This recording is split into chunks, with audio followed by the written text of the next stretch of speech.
Bienvenue. Pour vous abonner, cliquez sur s'abonner et activez la cloche.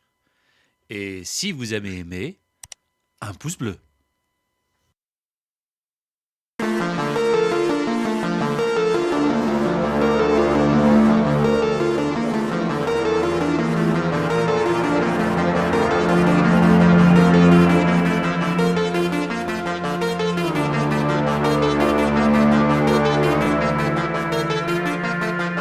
Le triangle du diable. Le lundi 28 décembre 2020, un bateau de plaisance avec 20 personnes à bord a disparu dans le triangle des Bermudes. L'embarcation, de près de 9 mètres, était partie lundi des îles Bikini dans les Bahamas et devait rejoindre la Floride. 20 personnes étaient à bord.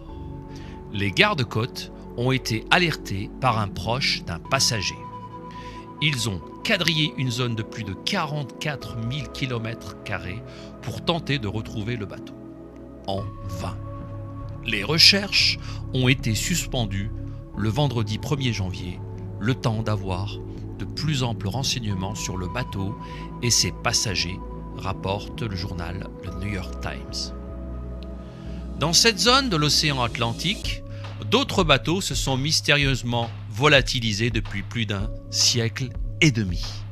C'est dans les années 1950 que cette zone géographique de 500 000 km² située entre la Floride, Porto Rico et l'archipel des Bermudes s'est tristement fait connaître pour des disparitions répétées de bateaux et d'avions. En moyenne, ce sont 4 avions et 20 bateaux qui disparaissent mystérieusement chaque année dans le triangle du diable. La légende du triangle des Bermudes commence par un article du Miami Herald en date du 17 septembre 1950 qui mentionne pour la première fois des disparitions inexpliquées dans cette zone. 2 ans plus tard, un article du magazine Fate publie Sea Mystery at Our Back Door, traitant de la disparition d'une escadrille de 5 chasseurs bombardiers le 5 décembre 1945 au large de la Floride. Événement connu aussi sous le nom de Vol 19. C'est cette disparition inexpliquée qui va véritablement populariser le mythe du triangle des Bermudes et ainsi alimenter les légendes concernant le secteur. Pourtant, il semblerait que les avions d'exercice, dépourvus d'éléments de navigation, se soient tout simplement perdus en mer après que le compas du pilote instructeur, le lieutenant Charles Taylor, fut tombé en panne. Théorie sur le triangle des Bermudes. L'origine des phénomènes dans cette zone appelée triangle des Bermudes pourrait avoir pour origine le fameux déluge de Noé. En effet, une théorie venue d'Afrique explique que le volume d'eau démesuré et inhabituel devant provoquer le déluge dépendait du monde des esprits. Dieu aurait ordonné à l'ange Gabriel d'utiliser une lance blanche provenant du monde des esprits pour perforer la terre afin de permettre aux eaux stockées dans ses profondeurs de sortir et d'inonder la surface de la terre. Cette lance serait exposée à Baitil Mamour, qui est un bâtiment se trouvant au 7e ciel. Dieu créa une sorte de canalisation par laquelle l'eau pouvait sortir sous forme de torrent. Au moment où l'eau sortit de terre et que les pluies diluviennes s'abattirent sur ordre divin, Dieu aurait demandé à l'ange Gabriel d'intensifier l'inondation. L'ange Gabriel récupéra la lance à Baitil Mamour, donc dans le bâtiment se trouvant au 7e ciel, et se rendit en Irak, dans une localité appelée Koufa. Il planta la lance dans la terre, en prononçant ces paroles, au nom de Dieu miséricordieux. Le trou était si profond qu'il atteignit la 6e terre. C'est ainsi que sortit un torrent d'eau qui finira par inonder tout le désert, aidé en cela par les eaux des pluies et les eaux qui sortaient de terre. Cependant, les quantités d'eau qui sortaient du trou étaient si importantes que le déluge s'en est trouvé accéléré. Finalement, toute la terre fut inondée et seule l'arche de Noé resta en surface, voyageant sur les eaux du déluge. Mais qu'est-il advenu du trou perforé par l'ange Gabriel? Le trou a-t-il été comblé ou pas? L'arche de Noé aurait vogué jusqu'en Syrie. Les eaux de pluie et celles qui sortaient de terre se seraient arrêtées. Le retrait aurait été accéléré grâce au trou creusé par la lance de l'ange Gabriel. En effet, la première terre n'avait pas la capacité de stocker les eaux du déluge. Et c'est pour cela qu'elles furent renvoyées à la sixième terre, via le trou de l'ange Gabriel. Après le retrait des eaux, Dieu aurait soi-disant ordonné à l'ange Michael de procéder à la fermeture du trou. L'ange Michael se serait exécuté et aurait fermé le trou en récitant à son arrivée des versets des Saintes Écritures. En récitant ces mots, Michael aurait voulu affirmer que tout ce qui est passé, à savoir le déluge, le sauvetage de Noé et l'émergence des terres après le déluge, relève de la volonté exclusive de Dieu. Bien que le trou fût comblé, les conséquences dans le monde réel ont perduré et occasionné plusieurs catastrophes. Tant que le trou se trouverait à cet endroit, malgré le fait qu'il ne soit plus visible aux yeux des gens, des phénomènes dévastateurs continueraient de se manifester jusqu'à la fin du monde. Aucun bâtiment n'aurait pu tenir dans cet espace. Toutes les fondations pour une quelconque construction seraient englouties dans ce qui ressemble à un puits invisible. Dieu aurait demandé aux anges de transférer le trou dans un lieu où les hommes n'iraient jamais construire de bâtiment.